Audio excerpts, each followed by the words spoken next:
Bonjour à tous. Ça fait bizarre, hein? Peut-être plus pour moi que pour vous, je pense.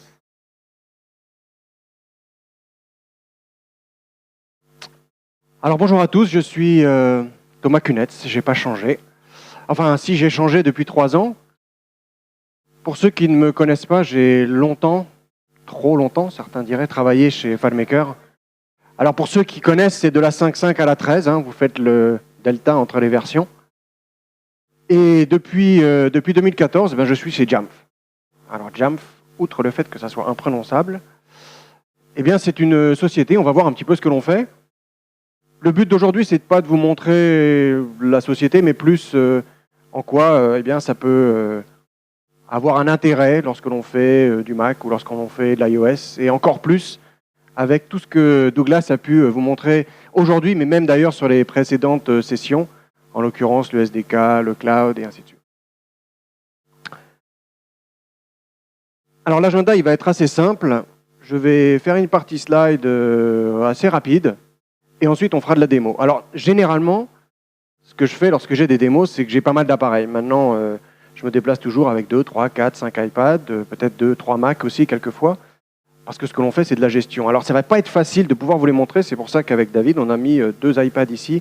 C'est pas très facile à voir, mais on va trouver une solution pour que je vous puisse vous montrer vraiment comment ça fonctionne. Donc on aura une partie slide, mais quand même une partie démo. Alors Jamf, qui c'est? Alors Jamf, c'est une société américaine. C'est une société qui vient d'ailleurs récemment de changer de nom. Enfin, avant, on s'appelait Jamf Software, maintenant, on s'appelle Jamf tout court. Vous allez me dire, ça ne change pas grand-chose. Vous allez voir qu'en fait, ça change pas mal. Parce qu'en fait, on a un produit qui s'appelle Jamf Pro. Alors, toute ressemblance serait complètement fortuite avec un autre éditeur. Avant, ça s'appelait Casper Suite, et depuis avant-hier, ça s'appelle Jamf Pro. Et on a un autre produit. Non, il s'appelle. On a eu de la chance. Il ne s'appelle pas Jamf Go. Il s'appelle Jamf Now. Alors, elle aurait pu s'appeler Bento, mais non, c'était pas ça. C'était Jamf Pro et Jamf Now. Alors, je vous assure, c'est pas une blague. Je me suis dit, on va pas me prendre au sérieux lorsque je vais dire que je travaille chez Jamf et Jamf Pro avec un Jamf Now. Mais vous allez voir un petit peu le positionnement de ces deux produits. Le but n'est vraiment pas de vous présenter les produits en eux-mêmes, mais plutôt ce qu'on peut en faire. Sachez juste qu'il y a un produit plus, je dirais, pour des petites configurations de une dizaine jusqu'à une cinquantaine de machines, voilà. Et une configuration plus importante pour de 50 à, IBM a dit hier, 100 000 machines à gérer. Voilà, donc c'est le positionnement des produits. Ce qui est intéressant, c'est qu'est-ce qu'on fait? Ce que l'on fait, c'est que l'on fait de la gestion d'appareils Apple. Notre but, et le but de la société, c'est de gérer les produits Apple. Que ce soit du Mac, macOS, ou que ce soit de l'iOS. iOS, ça peut être bien évidemment iPhone, ça peut être iPad, ça peut être iPod Touch, ça peut même être Apple TV. Le seul produit qu'on ne gère pas encore, c'est la Watch. Mais bon, dès qu'on pourra, on le gérera. Enfin, dès que ça sera, il y aurait un intérêt à le gérer. On le gère d'un point de vue global, c'est-à-dire faciliter la vie des administrateurs informatiques et faciliter la vie des utilisateurs. C'est-à-dire comment est-ce que l'on peut aider les entreprises à gérer du parc Apple. Ce que Douglas disait tout à l'heure, de dire, bah oui, mais l'entreprise et Apple, ça a peut-être jamais fait bon ménage. Ce qu'on voit, c'est que de plus en plus, en tout cas, d'entreprises se mettent au Mac. Là, je vois quand même beaucoup plus de pommes que de Windows.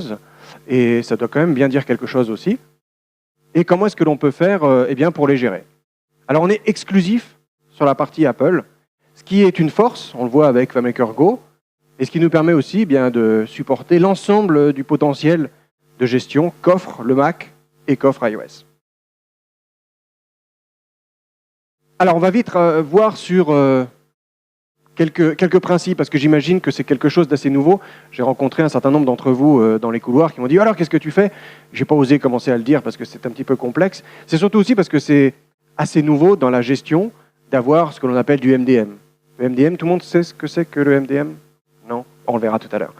On verra ensuite les applications, on verra comment déployer, comment configurer, mais surtout avec l'idée de voir ce que ça peut vous apporter, ce que ça peut apporter à vos clients et de dire « Ok, c'est très bien, mais quel est le lien avec FileMaker? Qu'est-ce que ça veut dire vis-à-vis de mes déploiements, mes utilisations dans mon environnement ?» Alors MDM, c'est le grand mot à la mode d'il y a 5, 6, 7, 8 ans. c'est Mobile Device Management. C'est le fait de pouvoir gérer des flottes, et c'est quelque chose que l'on a tout de suite envisagé la première fois où FileMaker Go est sorti. De dire comment est-ce que je fais pour mettre FileMaker Go sur les appareils. Apple ID, téléchargement, paiement, et la gestion d'une flotte, eh bien c'est pas nouveau, sauf que la gestion d'une flotte iOS, ça c'est assez nouveau. Ça, alors, nouveau, c'est depuis iOS 4 que l'on peut le gérer. Donc iOS 4, ça paraît loin, mais c'est il y a 5-6 ans. Donc c'est finalement assez nouveau. Le MDM va permettre en fait de pouvoir gérer des flottes. Et on va voir ce que ça veut dire que gérer. Le principe même d'une gestion sur un terminal, c'est le fait de pouvoir, à distance, pouvoir le gérer. Si c'est avec un fil, moi j'appelle pas ça de la gestion, parce que si vous en avez 2, ça va. Si vous en avez 5, bon, ça va. Si vous en avez 10 ou 200, ça va plus. Un fil, c'est pas de la gestion. Le fait, c'est de pouvoir le gérer, et pas le gérer uniquement au début, le gérer tout au long de sa vie et de son utilisation. Typiquement, là, il doit y avoir combien d'iPad, combien d'iPhone, je ne sais pas, mais en tout cas, comment est-ce que je peux, si d'un seul coup, je voudrais pouvoir envoyer sur la totalité des appareils de ma flotte une information, une application, une configuration. Comment est-ce que je le fais? Alors, le principe, il est simple.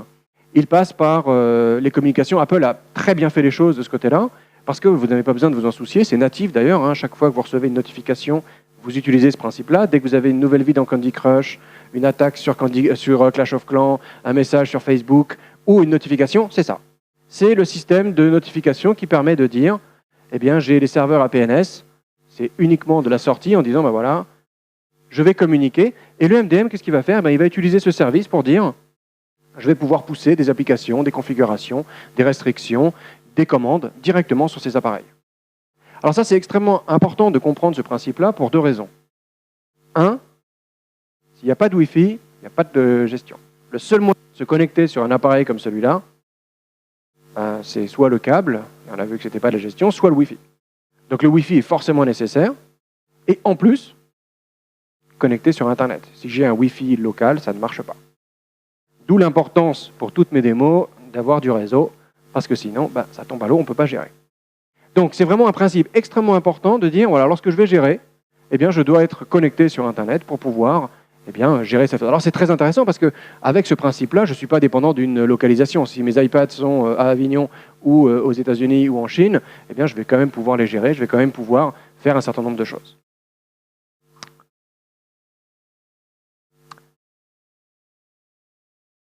Un principe important aussi lorsqu'on parle de gestion, c'est que le MDM ne permet de gérer que ses propres appareils.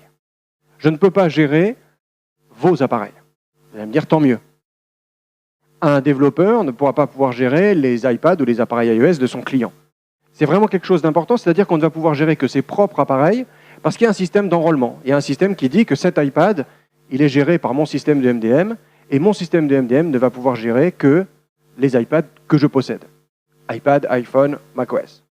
C'est extrêmement important parce que ça garantit la sécurité de dire, ben, je ne vais pas pouvoir me faire hacker mon appareil parce qu'un autre MDM va pouvoir aller modifier quelque chose sur ma tablette. C'est extrêmement important, surtout lorsqu'on parle de déploiement FileMaker Go, parce que typiquement le MDM, ben, si vous êtes développeur pour des clients, le MDM, ce n'est pas pour vous. Vous allez l'utiliser, mais le MDM sera le MDM de votre client, parce qu'il pourra bien faire ce que vous avez besoin de faire pour pouvoir le déployer. Par contre, il aura aussi la possibilité de faire bien d'autres choses, comme garantir la sécurité, imposer des règles de sécurité, ou même, d'ailleurs, effacer la tablette si jamais l'utilisateur s'en va ou la tablette est perdue. Donc, c'est véritablement pour les clients qui vont pouvoir utiliser pour gérer leur flotte, alors là aussi iOS ou macOS. Donc, ça ne permet pas la gestion d'autrui, c'est vraiment critique, parce que souvent, j'ai eu la question de la part d'un certain nombre d'entre vous en disant, ben voilà, moi j'ai fait une app, comment je la déploie? Est-ce que le MDM va pouvoir répondre à ma solution? Le MDM, oui, mais pas un MDM générique, le MDM de chacun de vos clients. On va voir que de toute manière, maintenant, notamment avec le SDK, ça facilite grandement les choses. Autre chose, toutes les instructions qui sont aujourd'hui disponibles sur iOS, ce n'est pas nous qui les avons inventées. C'est Apple qui les a mis à disposition. Et Apple, en fait, a une API qui permet aux développeurs de MDM comme nous de pouvoir les implémenter. Et de pouvoir d'ailleurs implémenter ces nouvelles fonctionnalités à chaque nouvelle version d'iOS qui sort. Donc à chaque nouvelle version d'iOS, iOS 10 est sorti le 17 septembre de cette année, et bien le 17 septembre, iOS 10 a apporté des nouvelles fonctionnalités pour les éditeurs de MDM que vous ne voyez pas, mais je vous en donner une que vous allez tout de suite voir, ou du moins peut-être que vous avez vu voir hier, qui permet d'empêcher un utilisateur de désactiver le Bluetooth. Dire, bah ouais, bah on s'en fiche de désactiver le Bluetooth. Bah non, parce que si dans votre solution FileMaker Go, vous utilisez des iBeacons et que vous n'avez pas le Bluetooth, bah vous n'avez pas les iBeacons. Donc, là, pourquoi on voit l'intérêt de pouvoir se dire, ah, effectivement, si je peux les gérer, je peux assurer que ma solution va correctement fonctionner dans tous les cas où je veux la mettre à disposition. Donc, ces standards API obéissent à un certain nombre de règles qui garantissent et l'utilisateur final et l'informatique. C'est-à-dire, je ne vais pas pouvoir, par exemple, aller voir les messages qui sont échangés sur une tablette. Je ne vais pas pouvoir aller voir les sites que l'utilisateur visite sur Safari. Donc il y a un certain nombre de règles qui sont mises en place par Apple et qui garantissent la bonne marche et qui surtout qui font que, eh bien, on va pouvoir déployer de façon sécurisée, mais aussi de façon à ne pas perturber l'expérience utilisateur sur un appareil iOS. Alors, qu'est-ce qu'un MDM permet de faire? Et on va voir un peu les différentes solutions. Déjà, ça permet de déployer. Ça permet de faciliter le déploiement. Et le déploiement, il ne faut vraiment pas le prendre à la légère parce que c'est ce qui définit le succès de vos applications. Si vous déployez une super application, mais que vous ne pouvez pas la déployer et qu'il n'y a que vous qui puissiez l'utiliser, eh ben, elle est déjà un peu moins super. Le déploiement, c'est vraiment le point critique qui va permettre de dire, bah, je vais pouvoir déployer. Alors déployer, ça peut être déploiement matériel, de dire, voilà, j'ai pas un iPad, mais j'en ai 250. Et ça va être aussi le déploiement logiciel, de dire comment est-ce que je m'assure que FileMaker Go est bien installé sur chacun de mes postes. On va pouvoir aussi faire l'inventaire. Est-ce que c'est des iMac? Est-ce que c'est des iPads? Quelle version? Est-ce que c'est des iPads qui sont en iOS 9, qui sont en iOS 10? Est-ce que c'est des iPads qui ont assez d'espace disponible? Si vous allez d'un seul coup installer FileMaker Go et que vous savez que vous avez besoin de 2-3 gigas et que vous vous rendez compte que sur l'appareil il n'y en a pas, comment le gérer? Donc avoir un inventaire, les configurer, s'assurer que, eh bien, il y ait bien les bonnes configurations, par exemple la configuration du réseau, la configuration de la messagerie, la configuration de l'agencement de l'écran. Hop, ça drop. Exécuter des commandes à distance, on verra dans le détail, distribuer des applications et sécuriser. Donc sécuriser en disant, voilà, je veux que mon iPad, on le disait tout à l'heure, je ne veux pas que mes commerciaux puissent installer Clash of Clans, je veux juste qu'ils aient FileMaker Go avec l'application, voire même je voudrais qu'ils aient juste l'application que j'ai créée avec le SDK. Comment est-ce que je m'assure que, eh bien, sur les iPads, je n'ai pas des utilisateurs qui passent leur temps à faire du Clash of Clans pendant que moi je suis en train de parler. Alors je vous rassure, je ne peux pas les voir. Alors, puisqu'on parle d'applications, il y a 4 grands types d'applications. Alors vous connaissez tous les applications iOS, mais par contre, lorsqu'on parle de déploiement, il y a en fait 4 grands types, notamment le fait de pouvoir acheter des applications en volume. Alors pour ceux qui sont les plus anciens ici, vous vous souvenez peut-être d'ailleurs que lorsque FileMaker Go est sorti pour la première fois, ben, il était payant. Ouais, il était payant d'ailleurs, il y avait une version pour iOS, pour iPhone et une version pour iPad d'ailleurs. Marc s'en souvient et c'est vrai qu'on s'arrachait les cheveux. Voilà, pour pouvoir dire, mais comment est-ce que je vais pouvoir déployer? Parce que moi, mes clients, il est hors de question qu'ils dépensent 11 € par appareil et par iPhone pour pouvoir le déployer sur le poste des utilisateurs. Alors on s'est dit, bah, c'est pas grave, on va le rendre gratuit. Enfin, ça a été fait, on dit, voilà, hop, ça va être gratuit. Est-ce que ça solutionne le problème? Bah oui et non. Oui et non, parce que même si c'est gratuit, il faut quand même que l'utilisateur le fasse. C'est pour ça qu'il existe, sur la partie droite, un achat, un système chez Apple qui permet d'acheter des applications en volume et de dire, moi, mes utilisateurs, je les connais, ils n'iront pas acheter FileMaker Go. Par contre, ils en ont besoin, eh bien, je vais pouvoir acheter en volume 10, 15, 20, 200, 300 licences de FileMaker Go. Ça ne sert à rien, c'est gratuit. Ah, ben c'est pas vraiment vrai. Parce que si c'est gratuit, et que demain ça passe payant, vous avez quand même acheté les licences. En gros, les licences en volume permettent tout simplement d'avoir un pool de licences payantes ou gratuites, mais surtout un pool de licences qu'on va pouvoir déployer à mes utilisateurs. Donc ça, c'est sur les applications de l'App Store.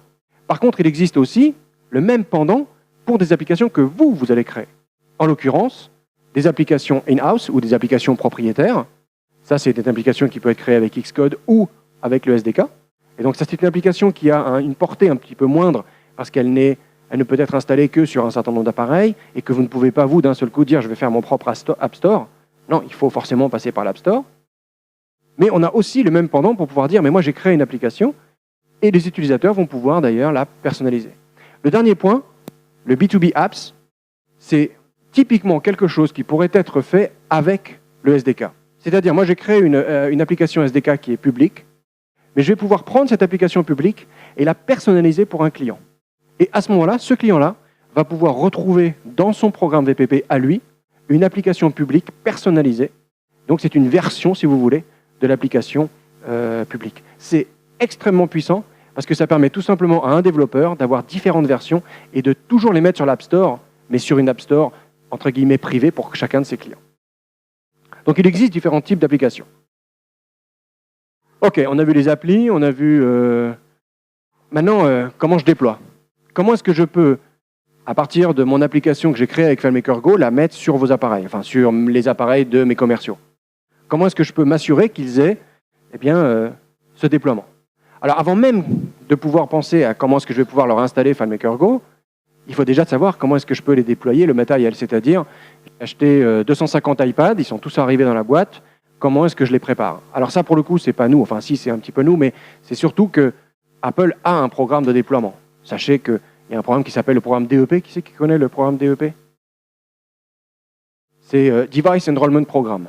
Donc c'est le fait de pouvoir dire, ou le programme d'inscription des appareils en français, qui va permettre de dire, si j'ai une pile de 250 iPads, eh bien, je n'ai pas besoin d'ouvrir les iPads, je peux directement vous les donner. Et lorsque vous allez l'ouvrir, il va dire bienvenue à la société Tartampion, merci de vous identifier. Et donc c'est vraiment un iPad qui m'appartient et ce n'est pas un iPad qui est personnel, qui aurait pu être acheté par les canaux de distribution classiques. Je vais vous le montrer tout à l'heure, ce n'est pas le but de la présentation aujourd'hui. Ce qui nous intéresse, c'est de dire, ok, mes commerciaux, ils ont les iPads ou ils les ont pas encore, mais en tout cas, on va leur donner. Comment est-ce que je déploie la solution? Comment est-ce que je déploie FileMaker Go? Alors lorsqu'on dit FileMaker Go, on peut dire, ok, quelle version? La 14 ou la 15? Ou la prochaine? Comment est-ce que, si vous utilisez iBeacon, c'est que vous l'ouvrez avec la 14, je ne pense pas que ça marche. Donc comment est-ce que je m'assure non seulement qu'ils aient la version, mais qu'ils aient la dernière version? C'est-à-dire FileMaker Go 15.02, je crois, ou 14.04. Comment je déploie et comment je m'assure qu'ils aient vraiment installé et qu'ils ne puissent pas la désinstaller, par exemple, parce que s'ils se désinstallent, ils perdent tout. Comment je déploie des applications in-house? Parce que là, c'est une autre, je ne vais pas dépendre de FileMaker Go, moi j'ai créé mon application, comment est-ce que je la déploie? Eh bien, on va voir qu'on va pouvoir aussi déployer avec les mêmes mécanismes qui sont déjà présents dans l'écosystème Apple, qui vont me permettre de déployer très facilement une application que j'ai créée. Et le SDK, pour le coup, ça donne une ouverture beaucoup plus grande parce qu'on va se dire, l'application que j'ai créée en 10 minutes, voilà, 3 jours avec FileMaker, je l'ai déployée avec le SDK en 20 minutes et je peux la déployer la semaine prochaine sur les 250 appareils de mes commerciaux. C'est pas de la science fantasy, c'est réellement ce qui pourrait se passer. Et je vais vous le montrer tout à l'heure. Après, le fichier de data, alors ça c'est aussi une question parce que j'ai eu pas mal de fois la question de me dire, ok, ça c'est très bien, FileMaker Go, mais comment je déploie mon fichier? Parce que moi j'ai un fichier que je voudrais mettre sur chacun des postes. Alors ça c'est une problématique où le MDM, malheureusement, n'a pas de réponse. On ne peut pas aller modifier le contenu d'une application sur un appareil iOS. C'est impossible. Nous, on ne peut pas, mais personne d'autre le peut. Vous savez pourquoi? Pour garantir qu'il n'y ait pas de virus sur iOS. Parce que c'est comme ça que fonctionnent les virus. En l'occurrence, les virus, c'est une application qui se transfère, enfin, un bout de code qui se transforme d'application en application. C'est exactement ce que l'on a sur le PC, donc voilà. Et c'est ce qu'on a un peu moins sur Mac, et c'est ce que l'on n'a pas sur iOS. Parce que les applications sont sandboxées, c'est-à-dire qu'elles vivent chacune indépendamment. Ce qui fait que même un MDM ne peut pas aller modifier le contenu, puisque ça serait, pour nous, agir un petit peu comme un virus. Donc on ne peut pas. Il y a quand même des solutions, en l'occurrence, le fait de pouvoir dire à l'utilisateur, tiens, voilà le fichier, maintenant tu vas pouvoir l'ouvrir. Donc, c'est pas très grave, parce qu'avec FileMaker, d'ailleurs depuis les dernières avancées de FileMaker Go, on peut maintenant récupérer des données, et il y a énormément de solutions pour le coup, manipuler les fichiers qui sont en local, voire même les fichiers qui seraient à distance. Donc, lorsqu'on va déployer, ça c'est un petit point, je vous les laisserai aussi d'ailleurs sur les slides, parce que c'est assez important, c'est de dire, ok, moi je vais créer une application, quelles sont les règles pour que je puisse déployer mon application que j'ai créée avec le SDK de FileMaker. Comment est-ce que je vais pouvoir le déployer? Il existe différents types de déploiement.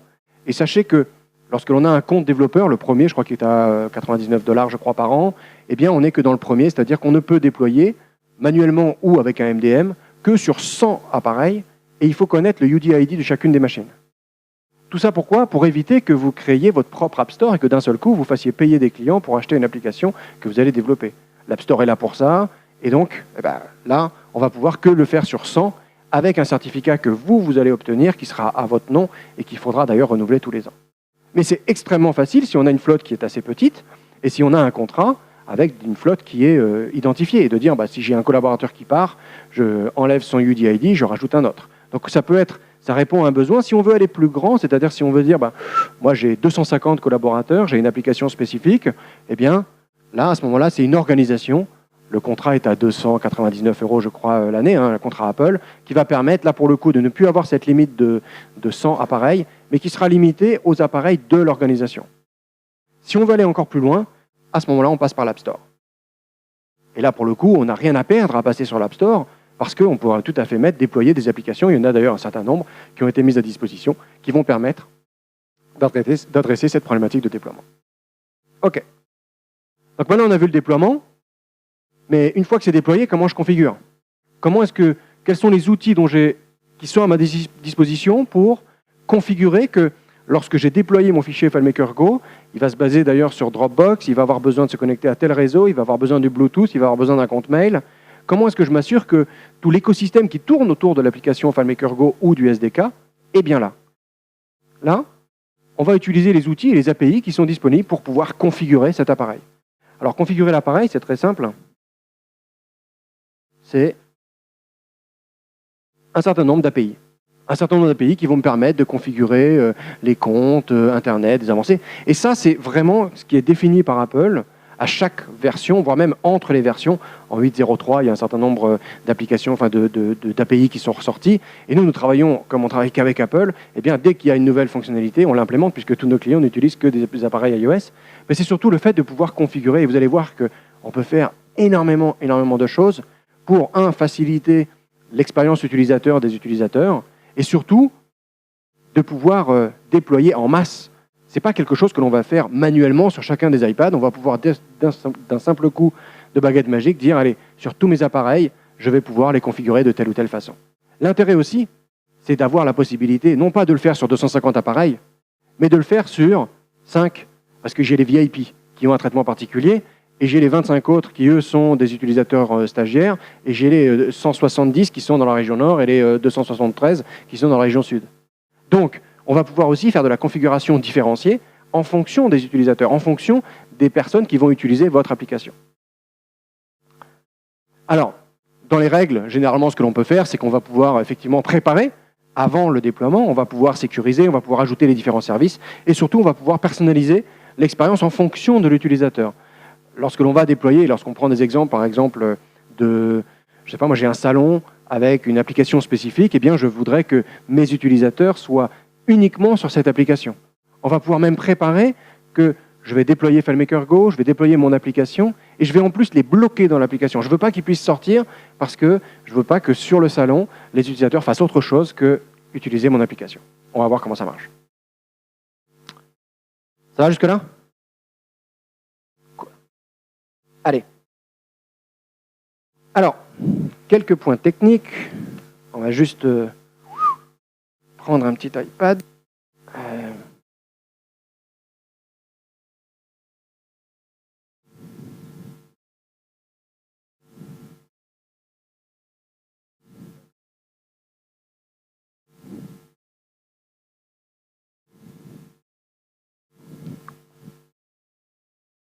Alors, voilà.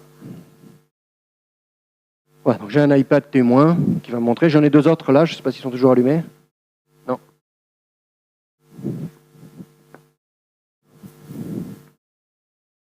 Non, effectivement, ça c'est très bien, une très bonne question. On ne peut pas les rallumer à partir du système MDM. Je peux juste m'assurer qu'ils soient... hop. Voilà. Bon, c'est pas grave. Je peux juste m'assurer qu'ils soient à 15 minutes uniquement de mise en veille. Mais effectivement, je ne peux pas. Oh, c'est pas bien grave. Hop, on va laisser comme ça. Alors le MDM, on va juste faire deux petites encartées sur le MDM. C'est dans le cloud. Là, pour le coup, ça peut être aussi en local. C'est d'ailleurs chez AWS, pareil. Voilà, donc j'utilise en fait un service cloud. C'est un service qu'on utilise. Ça peut être aussi en local sur Mac, Windows, Linux. Ça s'installe. C'est généralement, je dirais, plus utilisé dans le cloud, notamment lorsque l'on va gérer de l'iOS. Donc là, je vais me connecter sur le MDM. Et sur mon MDM, j'ai...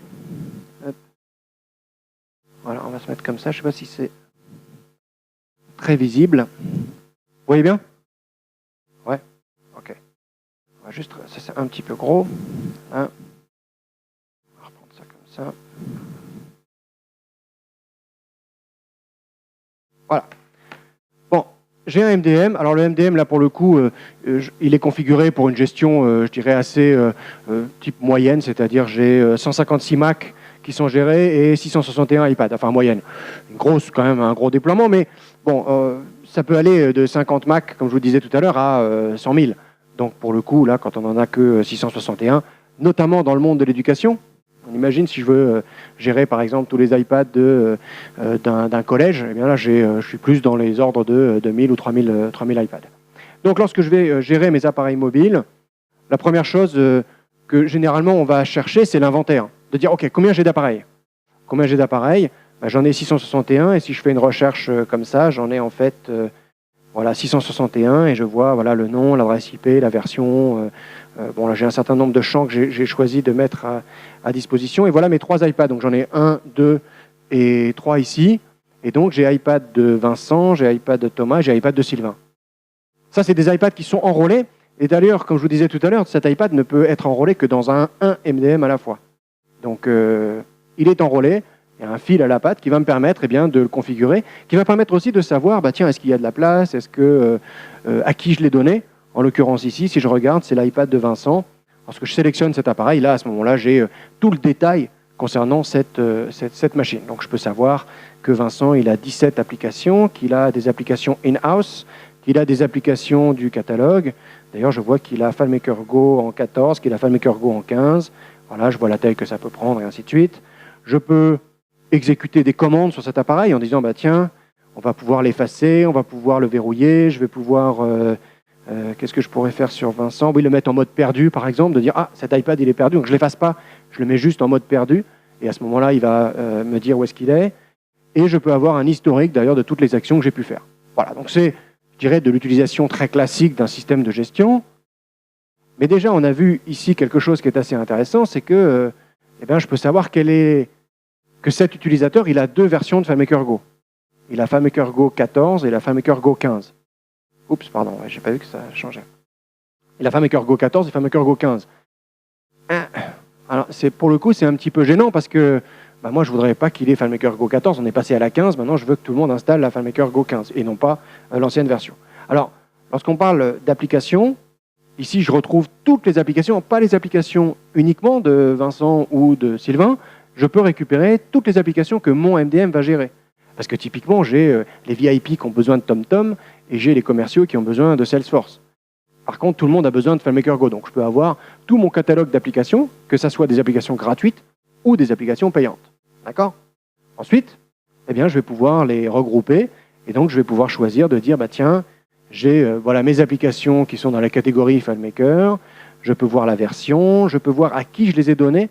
Donc le scope ou le périmètre, c'est tout simplement le fait de pouvoir dire « je veux donner cette application à tous les utilisateurs qui sont dans ce périmètre-là ». L'avantage de ce périmètre-là, c'est qu'il peut être statique. Donne-moi l'iPad numéro tel, numéro un tel, ou dynamique. Donne-moi tous les iPads qui correspondent à tel ou tel critère de configuration. Et donc on va pouvoir avoir des règles qui vont pouvoir s'appliquer en fonction d'un critère qui peut évoluer dans le temps. L'intérêt, c'est encore une fois de ne pas avoir besoin de gérer à chaque fois, mais de pouvoir définir des règles qui vont s'appliquer en fonction de l'évolution du contexte ou de l'évolution de l'appareil. En l'occurrence, ici, vous voyez que j'ai FileMaker Go 14. Alors, je m'étais dit que pour éviter de vous montrer le téléchargement d'une application, je vais vous montrer comment on peut supprimer une application. Ça sera beaucoup plus rapide et je n'aurai pas de problématique de téléchargement. Alors, je ne sais pas combien fait FileMaker Go, mais c'est au moins dans les centaines de mégas. Bon, on va pas risquer, on va essayer de le jouer sur le côté safe.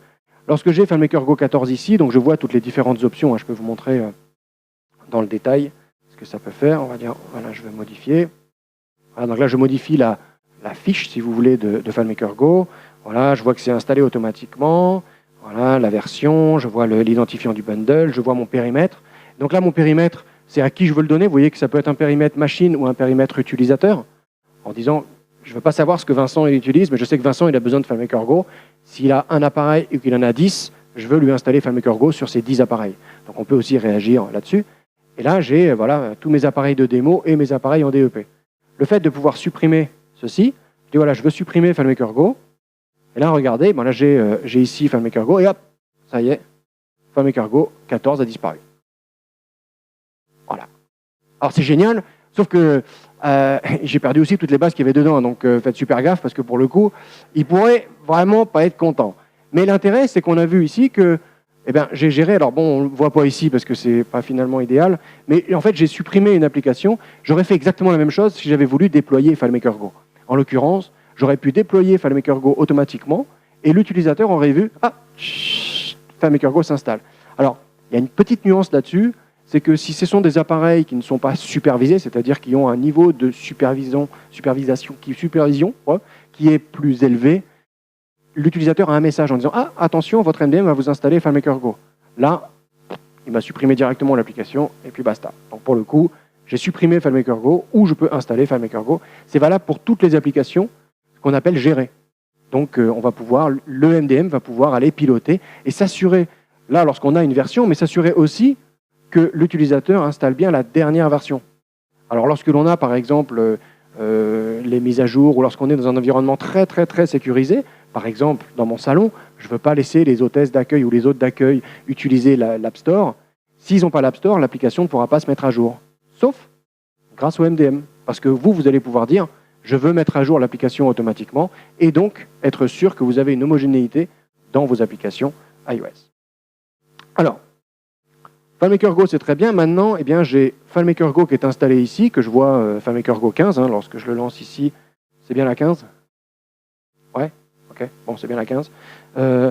C'est bien, mais je n'ai pas mis les fichiers. Donc maintenant, je voudrais déployer un fichier. Alors, je vous ai dit que déployer un fichier, je ne peux pas, via le MDM, dire je prends mon fichier .fmp12 et je vais le déployer sur l'application. Ça, je ne sais pas faire. Et je ne peux pas faire, il y a peu de chances d'ailleurs qu'on puisse le faire, parce que ce serait assimiler un virus, et si moi je peux le faire, quelqu'un d'autre pourrait le faire aussi. D'ailleurs, dans un autre sens. Non pas aller en mettre un, mais aller en récupérer un. Par contre, ce que je peux faire, c'est que je peux utiliser un profil de configuration. Et ça, c'est quelque chose qui a été montré d'ailleurs à la DEF CON il y a quelques années par un ancien collègue, et je ne me souviens plus son nom, qui avait présenté un profil où on pouvait déployer ce profil-là pour installer. Il y avait d'ailleurs une app qui avait été faite, qui était pas mal du tout, sauf que ce fichier-là, il fallait l'envoyer à tout le monde. Et si l'utilisateur ne cliquait pas dessus, s'il ne clique pas dessus, il n'y a rien qui se passe pour le coup. Voire même rien que pour installer ce profil. En fait, ce profil, c'est les différents profils qui peuvent être ici. Donc si je prends un profil ici, vous voyez que j'utilise, je vais vous montrer lorsqu'on édite ce profil-là, j'utilise l'API qui va me permettre d'aller paramétrer tous les paramètres qui sont aujourd'hui disponibles sur iOS. Donc en l'occurrence, je pourrais définir les imprimentaires print. Si votre application FileMaker Go utilise une imprimante spécifique et que vous la connaissez, vous pouvez directement faire le lien, vous assurer que l'imprimante soit bien correctement mise. Je peux, par exemple, changer, qu'est-ce qu'il y a d'autre, les restrictions, le Wi-Fi. J'ai pas mal de choses à faire. Et en l'occurrence, j'ai un web clip. Le web clip, c'est quoi ? C'est tout simplement un lien qui va me permettre de dire je veux utiliser cette icône-là, j'ai mis mon fichier accessible, donc là je mets un Dropbox, mais ça pourrait être accessible uniquement aux appareils lorsqu'ils sont en interne, ça pourrait être une adresse locale que les utilisateurs ne verront que lorsqu'ils sont dans l'entreprise, et je définis mon périmètre. Et là, lorsque je vais définir mon périmètre, on va dire, je vais choisir mon groupe, je vais prendre tous les appareils qui sont à la FM conférence, voilà, sauver, j'enregistre, et là, j'attends, et FM apparaît. Tac. Et effectivement, FM est apparu. Alors là, pour que le FM apparaisse ou pour que FileMaker Go disparaisse, en fait, c'est pas passé de l'ordinateur, même du cloud, directement à la machine. Ça prend le principe que je vous ai expliqué tout à l'heure du serveur APNS. C'est exactement lorsqu'on a reçu la nouvelle vie dans Candy Crush, c'est exactement le même mécanisme, sauf que là, j'ai poussé un lien qui est un lien URL qui va me permettre à mon utilisateur de dire « Ah, j'ai retrouvé votre fichier FileMaker Go, avec quoi vous voulez l'ouvrir ?» Ouvrir dans FileMaker Go, et ça me le lance. Voilà, j'ai envoyé un fichier personnalisé directement dans FileMaker Go. Donc j'ai réglé le problème du déploiement de FileMaker, j'ai réglé le problème du déploiement du fichier .fmp12. Alors, vous allez me dire, ouais, c'est pas idéal. C'est pas idéal, peut-être, mais ça répond à toutes les autres questions. Parce qu'à partir du moment où vous êtes ici, vous pouvez tout faire. Vous pouvez tout faire et vous savez le faire. C'est-à-dire, je vais faire importer depuis URL, je vais faire exporter sur un conteneur. Ici, mon fichier, il peut contenir d'autres fichiers qui vont être exportés en local. Donc là, vous avez la main. Et donc, pour le coup, vous avez réglé le premier problème qui est de dire, je voudrais que tous mes utilisateurs aient FileMaker Go et qu'ils puissent accéder à un fichier. Alors, ce que j'ai montré ici, bien évidemment, ça peut être répliqué avec toutes les règles de sécurité classiques en disant je vais déployer un fichier FileMaker spécifique aux commerciaux et un autre fichier à l'IT ou un autre fichier à tel autre. Ça nécessite quand même que l'utilisateur clique sur le lien, effectivement. Mais bon, comment est-ce que je pourrais obliger l'utilisateur à cliquer sur ce lien-là? Alors ça, c'est dans les mesures de restriction. Et malheureusement, le MDM est souvent connu pour ça parce que c'est quand même celui qui peut vous empêcher de jouer à Clash of Clans ou à Candy Crush. En l'occurrence, eh bien, ça fait partie des configurations. Lorsque je regarde mes configurations, je peux aussi dire, bah oui, mais tant qu'il n'a pas téléchargé, moi je voudrais qu'il puisse maintenant cliquer. Alors, on va sortir de cette appli. Je voudrais aller plus loin. Je ne veux pas qu'il lance et qu'il télécharge un fichier parce que moi je sais qu'il a déjà le fichier. Ou alors, je sais que ce fichier il est sur un serveur. Je voudrais juste lui faire un raccourci, qu'il n'ait pas besoin d'aller dans FileMaker Go, serveur récent, choisir le fichier, s'authentifier. Non, je voudrais que ça soit un raccourci comme tout le monde fait un raccourci sur le bureau, sur Mac ou sur Windows, pour son fichier FileMaker. Bah là, c'est exactement la même chose. Je vais utiliser le webclip, et ce webclip, ça me dit juste, et là, j'utilise, là, non pas un lien URL, mais un lien classique qui va me dire FMP2. Ouvre-moi cette application qui s'appelle FMConf2Go. Super. Ça, c'est super simple à faire. Je déploie ça, je définis mon périmètre, et je vais dire que je vais le définir non pas à tout le monde, mais je vais dire uniquement toujours aux utilisateurs de la FM conférence. J'enregistre, et sur l'iPad, théoriquement, hop, ouais, on l'a vu, il est arrivé là. J'ai maintenant le logo qui apparaît ici, et lorsque je clique sur ce logo, ça fait ouvrir. Non, ça fait pas. Voilà, impossible. Je ne suis plus connecté, si. Attendez. C'est le démo God, mais ça, c'est pas très grave. Voilà. Ouvrir dans FileMaker Go. Oui, ouvrir. Et hop, ça m'ouvre bien le fichier FMConf2Go qui était présent. D'accord? Donc là, non seulement j'ai réglé le problème de télécharger un fichier, mais en plus, j'ai mis un raccourci, un webclip, qui va me permettre à l'utilisateur de toujours savoir lorsqu'il va pouvoir se connecter. Très facile. Très facile, mais en fait, on peut aller encore plus loin. On peut aller encore plus loin parce que ce webclip, eh bien, je peux le personnaliser. Vous avez vu que tout à l'heure, ici, ce webclip, c'est un webclip tout bête, hein, qui dit ouvre FMConf2Go. Alors vous allez me dire, bah oui, mais ça, ok, ça, on sait faire, on l'a déjà vu, c'est quelque chose qui existe depuis longtemps, je peux mettre un paramètre. Oui, je peux mettre un script. Ok, j'exécute un script. Très bien. J'exécute un script avec un paramètre, mais ce paramètre, il vient d'où? Ce paramètre, eh bien, il peut être dynamique. En l'occurrence, ce paramètre, comme moi je connais mes utilisateurs et que je connais les iPads, je pourrais avoir non pas un profil de configuration, mais un profil de configuration variable. En l'occurrence, je sais que là j'ai Sylvain, j'ai Vincent, j'ai Thomas, j'ai Olivier, j'ai Douglas, j'ai Marc, et je pourrais dire, ben, moi je voudrais que quand tu cliques sur cette icône, ça n'ouvre pas FileMaker Go tout seul, ça ouvre FileMaker Go avec un paramètre qui va dire moi je suis un tel ou alors fais telle chose, et que ce paramètre-là, il soit variable. Eh bien, comment est-ce que je peux faire? Alors, je vais vous montrer pour Sylvain comment ça marche. Sylvain, on va prendre Vincent. Parce que Vincent, j'ai testé, Sylvain, je n'ai pas testé. Donc, on va rester. Désolé, Sylvain. Lorsque je regarde Vincent, j'ai l'appareil de Vincent ici. Je vois que Vincent, effectivement, il est identifié comme... voilà, l'appareil, il appartient à Vincent Gillet. D'accord? Et en fait, ça, ce lien-là, ce n'est pas un lien du MDM, c'est un lien avec mon annuaire. En l'occurrence, moi, je gère les tablettes, je ne gère pas les hommes. Donc, pour le coup... L'annuaire, c'est l'annuaire Active Directory, Open Directory, c'est les RH. Et donc les RH, lorsqu'ils donnent un appareil, ils disent, ben voilà, tu t'identifies avec ton Active Directory, et comme ça, je saurai que c'est pour Marc, pour Marie, pour Christophe, et ainsi de suite. Sauf que moi, mon lien, je n'ai pas envie de le modifier à chaque fois qu'il y a quelqu'un qui arrive ou qui repart. Donc, je lis avec mon Active Directory, ce qui fait que je sais à qui est l'appareil. En plus, je peux avoir d'autres infos en disant, ben, lui, il est à Paris, donc il faut qu'il ait le Wi-Fi Paris. Lui, il est à Marseille, il faut qu'il ait le Wi-Fi Marseille. Ou alors, lui, c'est un VIP, lui, c'est un bêta-testeur, lui, c'est un chieur. Enfin bon, on peut imaginer toutes les solutions possibles. L'avantage, c'est que personne ne le voit. C'est surtout aussi que je peux faire profil de configuration, webclip, FMGo username. Et dans mon webclip, c'est pas facile à dire, dans mon webclip, je dis FMConf2Go, ok, script, mon script, ok, et paramètre, $username.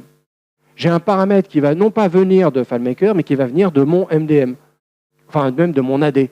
Donc si j'ai un utilisateur qui demain s'appelle François, hop, je lui envoie le mot de passe, enfin le lien François. Ou je pourrais même envoyer un caractère alphanumérique qui va, moi, m'identifier dans FileMaker. Vous contrôlez les deux bouts. Et donc, pour le coup, lorsque je fais ça, eh bien, je peux finalement proposer à mes utilisateurs une expérience personnalisée sur chacun de leurs tablettes. En l'occurrence, ici, on va choisir Add FM Conférence. Tac, Done, enregistrer. Et regardez. Maintenant, j'ai un nouveau logo qui est affiché ici. Je ne sais pas si on le voit bien, mais hop. J'ai un nouveau logo qui est affiché ici. Et ce logo-là, eh ben, lorsque je vais cliquer dessus, il va me lancer, il va me dire ouvrir, OK. Il va me lancer FileMaker Go. Et il va me dire, hey, bonjour Vincent Gillet. Et mon paramètre Gillet. Alors bon, hop, bonjour Vincent. Ça, c'est génial. C'est vraiment génial. Vous savez pourquoi? Parce que ça répond toujours à une question qu'on a lorsqu'on fait du développement FileMaker Go et de dire, mais comment je vais forcer l'utilisateur à, par exemple, faire une synchro? Ou apparemment faire telle ou telle chose, à cliquer sur tel bouton. Vous maîtrisez de bout en bout, là. Parce que là, c'est dit Vincent Gillet, mais vous pourriez avoir un code de 25 caractères, parce que l'utilisateur, il va le voir, ça, c'est ouvert dans Safari, donc il y a un risque.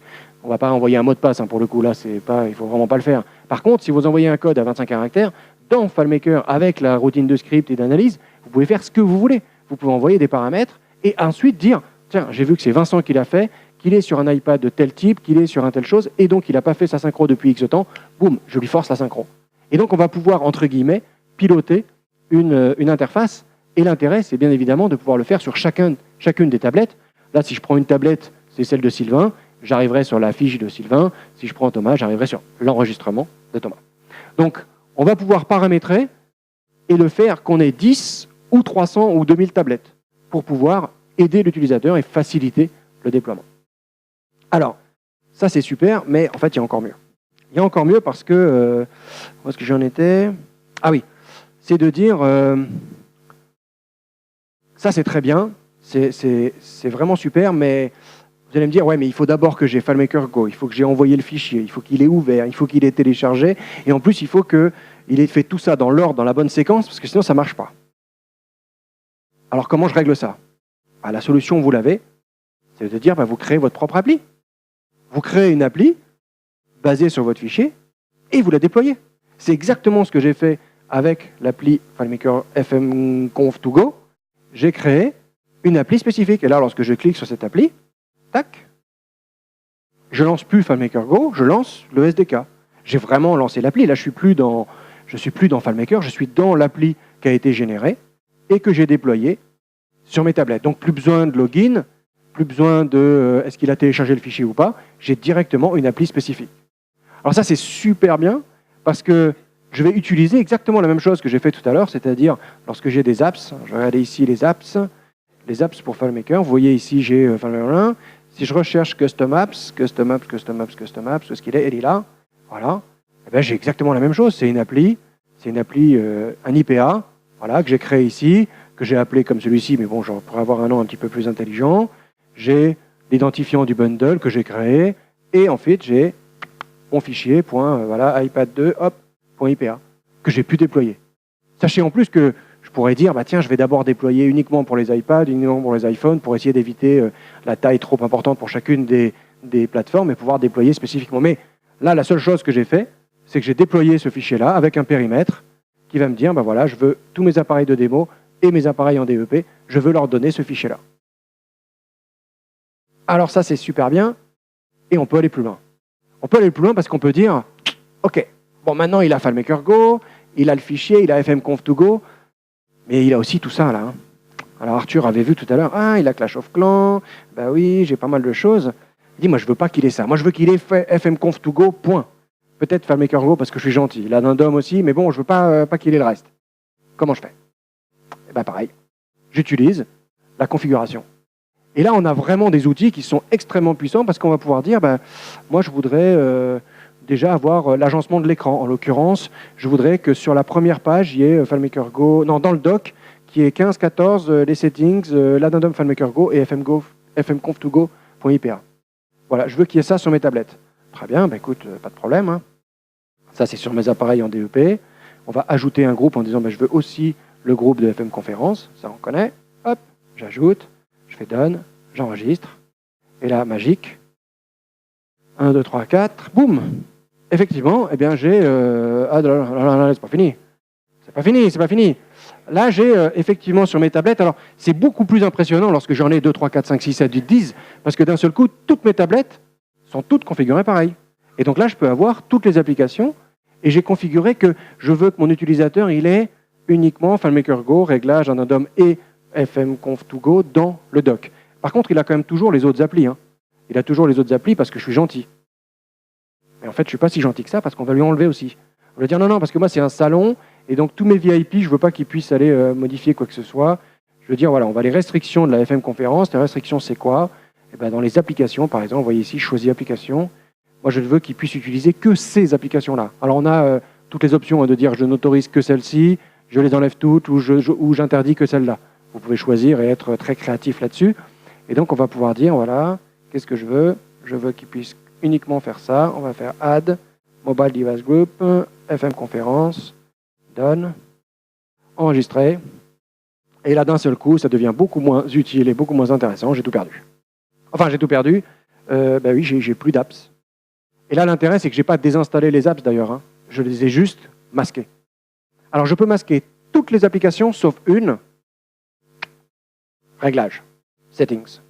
Vous allez me dire c'est normal parce que souvenez-vous que le seul moyen de me connecter à cet iPad ou de le déverrouiller, c'est le Wi-Fi. Si je n'ai pas Settings, je ne peux pas changer de Wi-Fi. Si je sors du réseau Jam Software, bah, je peux m'en faire une planche à découper parce que je ne pourrais pas l'utiliser.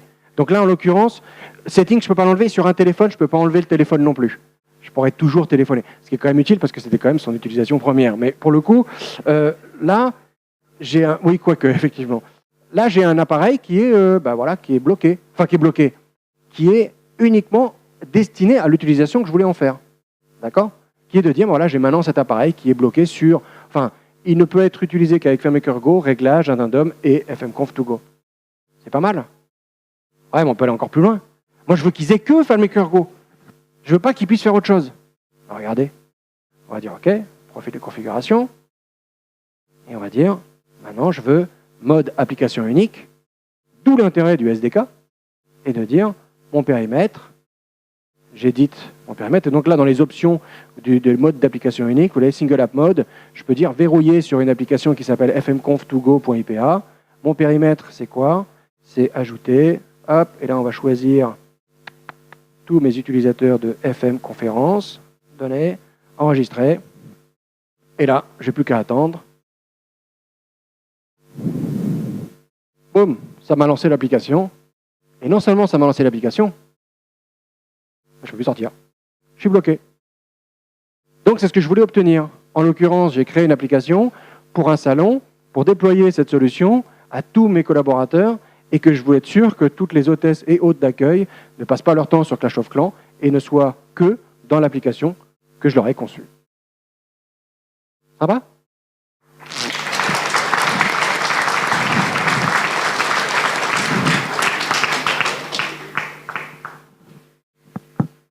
Alors, on a vu vraiment le cheminement qu'on va pouvoir faire pour une application, FileMaker Go ou une application SDK. On peut vraiment aller plus loin. En l'occurrence, alors j'ai encore un petit peu de temps ou pas? Allez, j'ai 1 minute 5. En fait, j'ai fait un... Tout à l'heure, je vous ai dit, oui, mais ça, c'est très bien, c'est très joli, mais en fait, il y a pas mal de manipulations derrière. En l'occurrence, les iPads, il faut que je... En fait, Apple a extrêmement bien pensé les choses, notamment avec le programme DEP. Le programme DEP, c'est le fait de pouvoir dire, tout ce que je viens de vous faire aujourd'hui, je peux le faire même si je n'ai pas encore les iPads. Je sais que je vais les acheter, je vais en acheter 250 pour le salon de l'auto, non, c'est fini, au salon de l'agriculture, voilà. Je vais les déployer dans tout le stand pour pouvoir faire du check-up, pour pouvoir faire du sondage sur une application spécifique. Mais les iPads, je ne les ai pas encore. Par contre, lorsqu'ils sortent du carton, je voudrais que ça soit automatique. Ou alors j'ai des commerciaux, je ne gère pas le nombre de commerciaux, je ne gère pas le nom des commerciaux, je sais juste qu'ils vont avoir un iPad. Eh bien, c'est exactement ce que j'ai fait là. Alors, je vais vous le montrer en vidéo parce que comme ça me permet de vous parler. Mais je l'ai enregistré avant-hier, cette vidéo, qui me permet en fait de vous montrer le processus qu'on pourrait avoir lorsqu'on sort un iPad de sa boîte.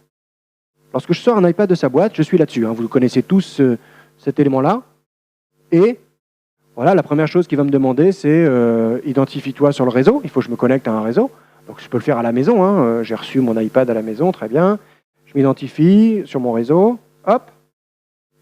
Donc là, il s'active, il va dire, ah, toi, tu es un iPad, tu récupères une adresse IP, configuration de la configuration, tac, tac, tac, tac, tac. Et là, il active la localisation. La seule raison pour laquelle je l'ai mis, c'est parce que ça me donne l'heure. Mais regardez ce qu'il vous donne ici tout de suite. C'est dit, attention, Jump Software configurera automatiquement votre iPad. Alors, dès l'ouverture de l'iPad, il dira, ah, toi, tu n'es pas un iPad comme les autres, tu es un iPad qui appartient à une organisation. Alors, dans mon cas, il dit Jump Software parce que c'est un iPad qui appartient à Jump Software, mais dans votre cas, ou dans le cas de votre client, il dirait, Tartampion configurera automatiquement votre iPad, salle des expositions de Paris-Versailles configurera automatiquement votre iPad. Et donc là, l'utilisateur même est identifié en disant, tu n'es pas un iPad comme les autres, et ce n'est pas un iPad personnel. Donc une fois que c'est fait, il dira, OK, ah oui, au fait, effectivement, oui, je ne suis pas un iPad comme les autres. La preuve, c'est qu'en plus, je suis obligé de m'identifier. D'où le lien tout à l'heure avec Vincent.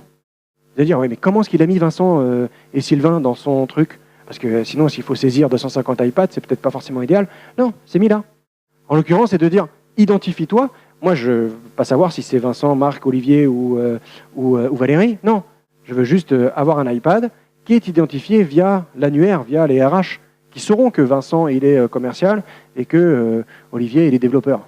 Alors, plus. Et là, il me dit, voilà, si je regarde ici, bienvenue à la FM conférence, et si vous voyez ici, je ne peux pas continuer. Donc, on va pouvoir aussi contrôler, de dire, si l'iPad, il est volé, perdu, cassé, vendu, bah, si j'ai pas de compte à la FM conférence, bah, planche à découper, pour le coup. Parce que je peux rien faire d'autre que continuer. Donc là, pour le coup, Vincent, lui, il connaît son mot de passe. Il va dire, bah, moi, je m'appelle Gilet. C'est ce qu'on a vu tout à l'heure. OK. Mon mot de passe, c'est FMConf 2016. C'est validé par l'Active Directory. Il va dire, est-ce que c'est un utilisateur? Oui. Est-ce qu'il est valide? Oui. Et s'il est valide, qu'est-ce qui se passe? Il va dire, ah ben voilà, installation de la configuration. Donc on va installer la configuration automatiquement. Ça va télécharger la configuration. Et là, qu'est-ce qui va se passer? Il va dire, qu'est-ce qui se passe? Ah ben non, il va rien dire du tout. Il va juste dire bienvenue, c'est bon, c'est fait. Et voilà, bienvenue sur iPad. Donc bienvenue sur iPad va permettre de dire, vous remarquez hein, qu'il y a certaines étapes qui ont disparu. Hop, j'ai caché toutes les icônes directement. Automatiquement, j'installe FileMaker Go. Alors il y en a une autre qui s'installe. En fait, c'est une installation d'une application de self-service, si je voulais déployer d'autres applications, mais elle est automatiquement cachée. Je configure le fond d'écran et je lance l'application unique directement. Ce qu'il fallait démontrer, de partir d'une tablette qui n'est pas configurée, qui n'existe même pas dans le système et qui, au moment où elle se connectait, on va pouvoir dérouler toute l'expérience utilisateur jusqu'à ce que vous vouliez que l'utilisateur aille, en l'occurrence, dans FileMaker Go. On pourrait même d'ailleurs aller plus loin et ici, avoir même un test en disant, tiens, je sais que c'est Vincent Gilet, boum, je le renvoie sur l'enregistrement de Vincent. Donc, ça permet vraiment d'aller beaucoup plus loin sur l'intégration, par exemple, avec des annuaires. On peut imaginer toutes sortes de solutions, par exemple, pour pouvoir personnaliser. Et ce qu'il faut savoir, c'est que comme c'est dynamique, parce que l'annuaire va pouvoir changer, si une personne passe du marketing aux ventes ou du vente à la technique, non, il n'y a pas de mauvais exemple, marketing aux ventes, eh bien, on va pouvoir adapter directement les profils et les profils vont pouvoir s'appliquer automatiquement. Tant du point de vue des restrictions sur la tablette, mais aussi du comportement que vous souhaitez donner à vos utilisateurs qui utilisent l'application. Donc on peut vraiment avoir, je dirais, des restrictions qui vont s'appliquer dynamiquement en fonction aussi de vos besoins. On peut tout à fait imaginer que d'un seul coup, vous implémentiez des solutions d'iBeacons. Alors, je ne sais plus qui c'est qui en a parlé, c'est Sylvain, je crois, qui en a parlé hier, des iBeacons. Et vous dites, ah, j'ai maintenant une nouvelle application, une nouvelle version ou un nouveau système dans mon application qui va gérer les iBeacons. C'est super, mais il faut que je m'assure que Bluetooth soit activé. Je peux le voir grâce au MDM et je peux même le bloquer sur certains appareils. Et donc, on va pouvoir non seulement gérer le déploiement, mais on va pouvoir aussi gérer la vie de votre application dans le MDM. Alors les cas d'usage, on en voit, je dirais, de plus en plus, et le point of sale, dans les applications qui sont, je dirais, en application unique, c'est vraiment un cas d'usage extrêmement pratique, de pouvoir dire je veux développer rapidement. On a vu ici, je l'ai fait avec un exemple de la FMConf to go. Vous pouvez imaginer n'importe quelle solution grâce au SDK pour pouvoir justement déployer ce genre de solution. Le fait de pouvoir piloter, là encore, ça permet de forcer l'utilisateur à faire un certain nombre de choses. Vous voyez qu'aussi, vous avez quand même des moyens de rétorsion qui sont quand même pas mal. Si vous voulez obliger l'utilisateur à cliquer sur l'icône, c'est très utilisé dans le monde de l'éducation, par exemple, lorsque on voit que l'utilisateur a Clash of Clans, on lui enlève l'appareil photo. Ah, déjà, quand on enlève l'appareil photo, vous pouvez être sûr que les élèves reviennent. Je suis sûr que c'est valable aussi pour des utilisateurs non élèves. Donc, on va vraiment pouvoir faire du versionning. On va pouvoir faire aussi la mise à jour des applications. Vraiment, le fait de pouvoir dire, je veux mettre à disposition l'application et l'enlever. Tout ce que je vous ai montré aujourd'hui, de dire, tiens, j'ai déployé FMConf2Go. Tout d'abord, j'ai commencé par enlever FileMaker Go 14. Bien évidemment, vous pouvez le faire sur aussi tout ce que vous avez pu mettre, de dire je l'enlève et c'est plus à disposition. Un lien temporaire, l'utilisateur clique dessus, au bout d'une certaine donnée, d'un certain temps, on va pouvoir le supprimer.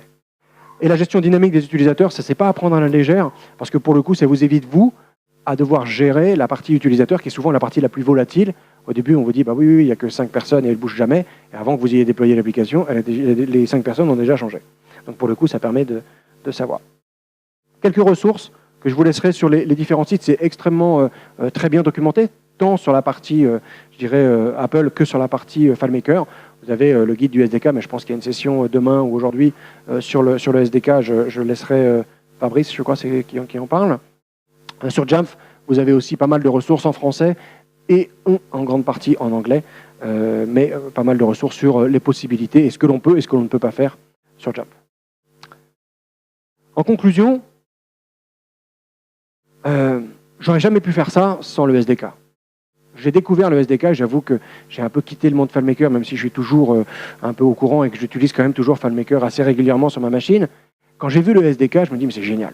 C'est génial comme application, parce que ça répond vraiment à un besoin de pouvoir déployer et de pouvoir résoudre énormément de problématiques qui étaient liées même à l'utilisation de FileMaker Go, de dire, mais mon premier problème, c'est de pouvoir déployer cette application et déployer ces données. Et le SDK est vraiment, vraiment, vraiment quelque chose d'immense en termes de gestion et en termes de potentiel. Et en tout cas, j'espère que vous allez tous vous plonger dedans. C'est vraiment quelque chose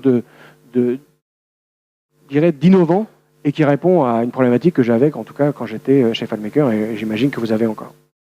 Le MDM, c'est le meilleur allié dans le déploiement. Dans le déploiement, c'est le meilleur allié parce que pour le coup, le MDM, pas que le nôtre, il y en a 250, et là, ce que je vous ai montré, il n'y a rien de spécifique à ce que nous, on peut faire, mais c'est votre meilleur allié pour le succès de vos applications, que ce soit FileMaker Go ou que ce soit d'ailleurs sur le SDK.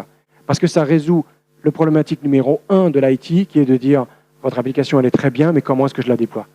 Comment est-ce que je la déploie? Et vous avez les réponses aujourd'hui. Vous avez les réponses parce que votre application, que ce soit Go ou que ce soit une EPA, elle peut se déployer. Elle peut se déployer facilement, rapidement, et sur autant de terminaux que vous voulez. Et c'est plus, entre guillemets, votre problème, c'est le problème de l'IT. Mais en tout cas, vous ne pourrez plus effacer de recul en disant « oui, non, mais non, parce qu'on ne pourra pas la déployer ». Aujourd'hui, c'est possible. Pensez déploiement au moment du développement. Pensez, lorsque vous allez déployer votre application, que ce soit sur le SDK ou que ce soit sur FileMaker Go, pensez à la façon dont vous allez le mettre sur les appareils. Vous avez vu aujourd'hui les différentes possibilités. Il en existe d'autres, par exemple, avec des fichiers un peu qui vont pouvoir aller récupérer avec des serveurs et ainsi de suite. Mais pensez au déploiement et pensez aux outils qui sont aujourd'hui disponibles sur la partie iOS, sur la partie Mac aussi, mais qui vont vous permettre de déployer et de configurer les éléments dont vous avez besoin lorsque vous allez créer une application sur FileMaker Go. Je vous remercie pour votre attention. Je crois que je suis dans les temps et je crois qu'il y avait une question de... Benoît.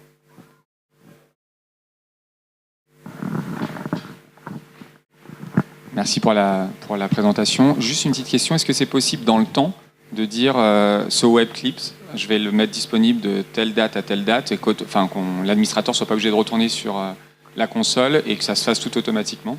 Alors aujourd'hui non, on n'a pas de notion de temps. La raison est simple, c'est que la notion de temps, elle est toute relative lorsqu'on parle des appareils iOS, parce que si je décide quelque chose, on l'a vu tout à l'heure sur la partie de principe, lorsque je vais déployer FileMaker, lorsque je vais déployer un profil, lorsque je vais déployer une restriction, je suis dépendant que l'utilisateur soit connecté sur Internet. Si l'iPad il est coincé dans le canapé, vous savez, entre les deux qu'on cherche tout le temps, entre les deux coussins, il pas de batterie, pas de Wi-Fi, pas de restriction. Donc la notion de temps, c'est toujours asynchrone parce que ça dépendra que l'appareil se connecte. Cependant, il est possible, du point de vue de l'IT, de gérer son temps-là, soit via, par exemple, une API qui va dire je vais déployer ce script le vendredi soir, enfin c'est cette configuration le vendredi soir, et je l'enlève le lundi matin. C'est typiquement ce que font les écoles pour éviter de surcharger leur bande passante lorsqu'ils déploient 200, 300 mégas d'applications et qu'ils ont un petit tuyau dans l'école. Ils disent l'iPad il est utilisé par les élèves à la maison, ils vont utiliser le réseau de la maison. Et donc ils déploient comme ça. Après, il faut faire attention parce que pour le coup, on n'est jamais sûr que l'utilisateur ait utilisé ce temps-là. Parce que si je déploie une application et que je passe en mode avion, et que j'avais dit l'application est peut-être utilisée que pendant 2 heures, tant que je suis en mode avion, je peux utiliser mon application. Donc il faut quand même faire attention à cette notion de temps. Est-ce qu'il y a des possibilités d'import et l'export des données de GEMF? À quel niveau? Je gère dans FileMaker certaines informations que tu gères aussi dans ton application. Comment je les fais descendre et remonter? Alors, il n'y a pas réellement de possibilité directement avec FileMaker Go pour la problématique de sandboxing. C'est-à-dire, la problématique de sandboxing, c'est que je ne peux pas, moi en tant que MDM, ou une autre application, aller interférer avec les données qui sont dans une application. Donc, je ne peux pas aller en mettre, mais je ne peux pas aller en récupérer non plus. Cependant, avec FileMaker Go, il y a des possibilités d'import-export. Je pourrais tout à fait, via le WebClip, comme j'ai ouvert tout à l'heure un script qui disait « Bienvenue » ou « Bonjour Vincent Gillet », je pourrais déclencher un script qui, lui, fera de l'import-export à partir de FileMaker Go. Mais directement, via l'API, accéder à FileMaker Go et aux fichiers et aux données, ça, c'est pas possible. Par contre, il y a effectivement des solutions, notamment avec l'ouverture des ESS de FileMaker, de pouvoir aller taper sur n'importe quelle base de données ou de piloter l'application. Mais avec l'API, ce n'est pas possible. Je visais pratiquement GEMF. Tu es en train de gérer des informations d'utilisateurs, de configuration. Ah, tu veux dire sur la partie GEMF? Oui, c'est effectivement possible. Est-ce que je peux importer des profils et des informations de GEMF dans FileMaker? C'est toujours, tout est possible avec FileMaker. Oui, évidemment. Oui, FileMaker, GEMF, pour le coup, le serveur qui héberge les données, c'est du MySQL. Donc, bien évidemment, on va pouvoir aller récupérer des données. On a une API aussi qui va permettre d'interagir avec d'autres systèmes, FileMaker en étant un, mais effectivement de pouvoir interagir soit pour les groupes, soit pour les profils. Oui, effectivement, à partir de FileMaker, on peut, et de GEMF, on peut faire des imports-exports. Tout à fait. Bonjour. Ici. Bonjour. J'ai une question en fait très rapide sur le système d'enrollment.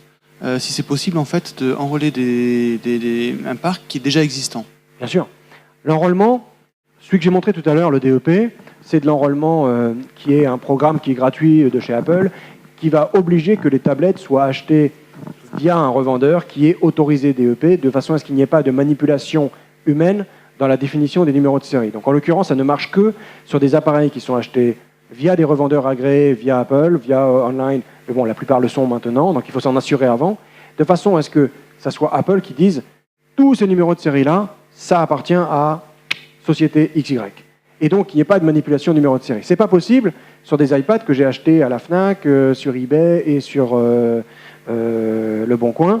Pourquoi? Parce que ces iPads-là, il n'y a aucune garantie que c'est un iPad avec un numéro de série qui est effectivement valide, et donc on ne pourra pas les intégrer dans le DEP. Par contre, lorsqu'on a des iPads qui sont déjà existants, on peut tout à fait demander à l'utilisateur de s'enrôler. Et là, il existe 3 ou 4 façons d'enrôler les tablettes, soit en filaire, avec Apple Configurator, soit en envoyant un lien à l'utilisateur, en lui disant « clique ici », et il apparaît sur une page web qui lui dit « enrôle ta tablette ». Et à ce moment-là, ça sera un enrôlement initié par l'utilisateur qui va permettre de récupérer des tablettes ou des téléphones qui ne sont pas gérés et de pouvoir les gérer. Donc c'est effectivement possible, a posteriori, de récupérer des tablettes dans le système de MDM. Je voulais savoir si... Oui, ici. J'ai perdu. Pardon. Ici, je voulais savoir si c'était possible de bloquer la suppression des profils par l'utilisateur. Oui. C'est sa première question. Et deuxième question, je crois que GEMF propose, enfin, je crois pas, je suis sûr, d'installer en local la partie serveur. Et nous, on a eu des soucis avec le port du calendrier. avec macOS 10 Server. Et donc, ça nous a mis en vrac tous nos calendriers de toute la société. Et ça a été un vrai moment de bonheur. Oui, effectivement. Alors après, alors pour répondre à votre première question... Est-ce que vous avez des propositions aussi de serveurs déportés? Bien sûr, ce que j'ai utilisé aujourd'hui, Jump Cloud. Effectivement. Alors pour répondre à votre première question, empêcher les utilisateurs de supprimer le profil. Tout ce que vous avez vu aujourd'hui, ça passe par des profils qui sont installés sur la tablette et l'utilisateur, il n'a pas la possibilité... Alors, dans les profils, on peut choisir est-ce qu'il peut le supprimer ou pas. Parce que typiquement, là, j'ai fait des restrictions, mais j'aurais pu configurer le compte de messagerie.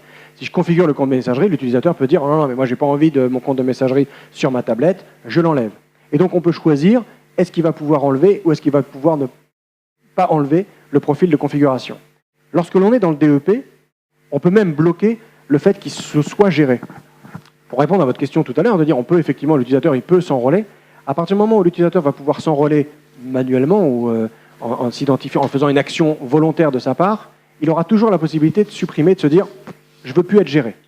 Ça, c'est une problématique qui est réglée avec le DEP, parce que le DEP va empêcher l'utilisateur de dire « non, moi je ne veux pas être géré, je supprime ça ». Donc, lorsqu'on a un enrôlement manuel, on peut toujours le supprimer. L'intérêt est surtout de dire « qu'est-ce que je vais donner à l'utilisateur d'important qui va le motiver pour rester géré ». Et donc, c'est vrai que plus je vais faire de restrictions, plus il y a de chances que l'utilisateur trouvera un moyen pour dire « je vais trouver ». Donc l'intérêt est plus de dire « je vais lui donner des applications qu'il n'aura pas besoin d'acheter, je vais lui donner des livres, je vais lui donner des accès par exemple au réseau Wi-Fi. Il sera sur le réseau Wi-Fi rapide, sinon il est sur le réseau Wi-Fi invité. » Et à partir du moment où je vais ajouter de la valeur à ce que je vais pouvoir fournir via le MDM, l'utilisateur aura moins intérêt à supprimer le profil. Il aura non seulement moins intérêt à supprimer le profil que vous serez notifié. Dès que l'utilisateur dit « non, non, je ne veux plus être géré », vous êtes notifié parce que l'iPad ne fait plus son check-in régulier en disant « je suis là, voilà l'espace disponible dont j'ai besoin » et ainsi de suite. Pour répondre à votre question sur la partie serveur, effectivement, lorsqu'on installe la partie serveur de Jamf, on peut l'installer en local. Ça s'installe donc sur Mac, sur Windows, sur Linux. C'est du MySQL pour tout ce qui est la base, c'est du Tomcat pour la partie interface. Donc c'est un peu comme un FileMaker Server Lite parce que ça fait beaucoup moins de choses que FileMaker Server. Et ce serveur, il peut être installé soit en local, soit je dirais n'importe où. En l'occurrence ici, il est dans le cloud. Donc on a les mêmes offres je dirais soit du service comme Jamf Cloud, comme FM Cloud, ou en local comme FileMaker Server. Les ports peuvent être changés, effectivement. Eh bien écoutez, merci beaucoup. Et